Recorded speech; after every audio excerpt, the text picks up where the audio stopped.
as you see here, on the left hand side, this blue line is there. This blue line is our power of desire,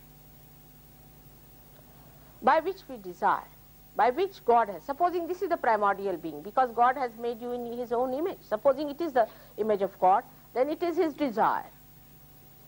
This power of desire gives you existence. And when this desire is over, when the spirit which is watching the drama of this body gets fed up, it disappears. Then the death comes in. This power of desire is the left side.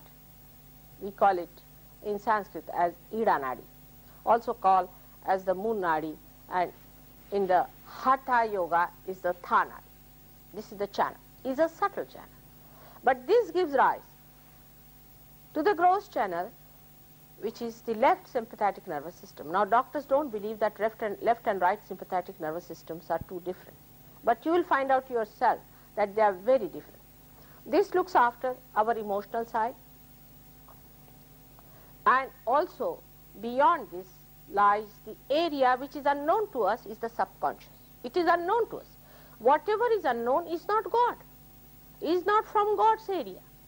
It is an unknown area, and beyond that subconscious area lies the collective subconscious, all that has died from our creation. Recently, I was seeing one of the series on cancer in London on the television, and they told that they have discovered some sort of proteins which they call as protein 58 and 56 and all that, they have given names, which they have also photographed, enter into our being from areas which are built within us, from unknown areas. They do not know if they are known areas, which are built within us since our creation. Now I have told this about 10 years back in America before. And they trigger the happening of cancer. They trigger it. So it is from the collective subconscious this attack comes in. So if you move to the left side, you move to the collective subconscious too much. And then all kinds of things can happen to you. For example, first of all, you start getting shaking, you start hearing voices, you start feeling that you are losing your body, you are going on top of some place and seeing things, is all these spirits are doing. Now it has reached such a serious state that in Switzerland I found that many children were killed because of this action. The mother is supposing with some clairvoyant lady or somebody who is doing this spiritual work. It's a very dangerous thing. One should never take to this kind of a thing. If you take to these things, 7 generations suffer. Today only I had a girl who told me that her mother was a clairvoyant, and all her life she was miserable with her husband, and this girl has been always crying and weeping, and she cannot conceive or something like that. It's a very serious thing. One should never go into these unknown areas of the collective subconscious and worry about the dead and control them and look after them and call them. You must give them their freedom. It's a very dangerous area into which you enter. I hope you don't mind it. I have to tell you the truth. I am your mother, and I have to tell you the truth that you should be very careful about this kind of thing like psychics or the people who try to say that you can get possessed. They will not say. They say it is, they can even say this is Holy Ghost. They can say anything. But in whatever way, when you find that you are not in control of the situation, that means you are not there. It's very simple as that. Supposing your car is driving and suddenly it goes into a cut. Now do you think that you have achieved a greater progress by that? It's just you have moved without your control.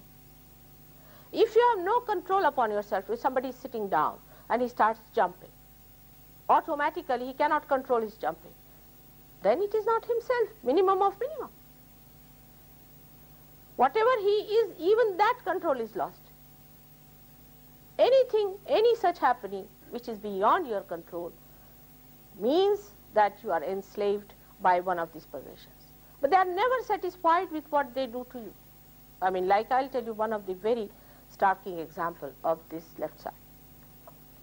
In London we have, I don't know now if they have, but we had a center called Late Dr. Lang's International Curative Center. I didn't know about it, but a lady came to me in India to tell me about this. She said she had some problem with her stomach.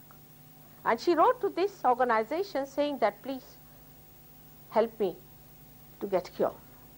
And they wrote back saying that at 5 o'clock on such and such date, we'll enter into your body. I mean, they were honest, I must say, as English people are honest sometimes. So he was honest to say that we'll enter into your body. Some of the doctors are there who will enter into your body and they'll cure. But afterwards, after 5 years, the lady was rattling, just like a junkie car. And she came to me, and then she gave me the history of this, which I verified. The Dr. Lang, the Dr. Lang, the one who is supposed to be running, is late. He's dead.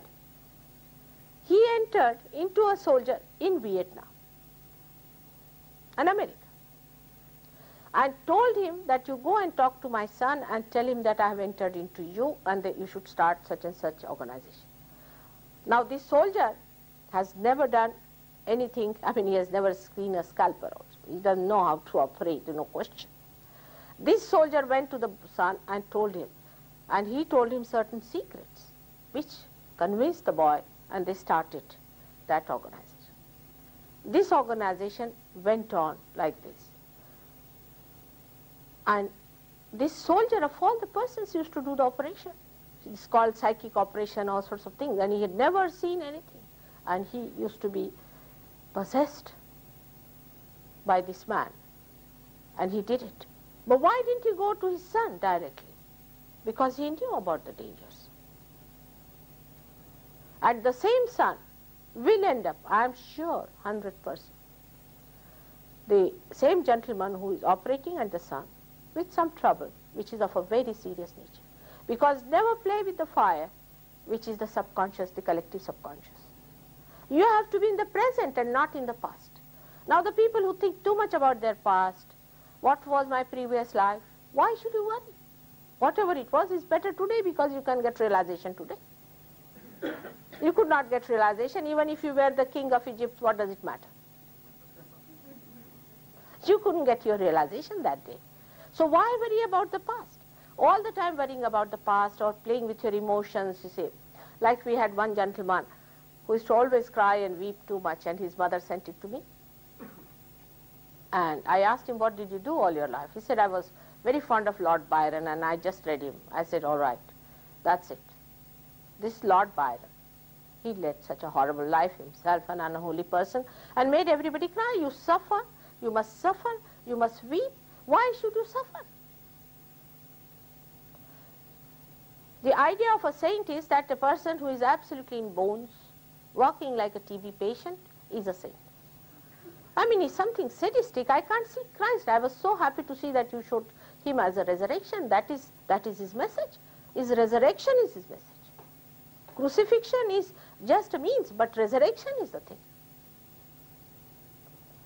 And a lanky-panky stuff walking like a saint, how can that be? Is it possible a person who is bestowed with God's blessings has to be a healthy, cheerful, and a very happy person? Has to be that.